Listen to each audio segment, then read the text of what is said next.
কথা তো আরেকটা মনে পড়ছে। আর যদি খালি কথা মনে পড়তেছে মারহাবা কয় না রে হুজুরে, দোয়া খেললে হুজুরে ওয়াজ করতে আছে। হুজুরে কইছে সাবধান, সারা জীবনের নফল মিলাইয়াও একটা ফরজ বানাইতেন পারতেন না। হুজুরে ওয়াজ করে কত তো সত্য।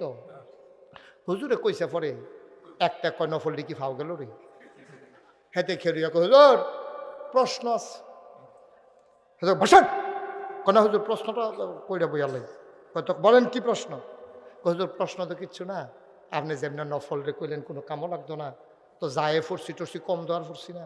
তো হুজুর এমনি জানতাম মনটায় কয় আচ্ছা কত্রি নফল মিলাইলে একটা ফরজ হয়, এটা যদি কইতেন তাইলে নফলটায় যায় মাথাল করে বুঝ করে করতাম।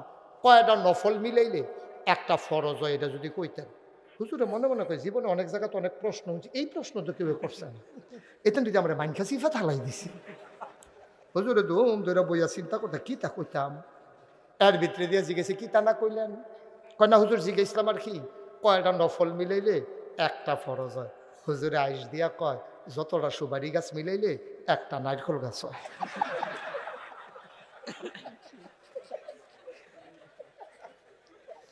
মার হাবা কয় না রে।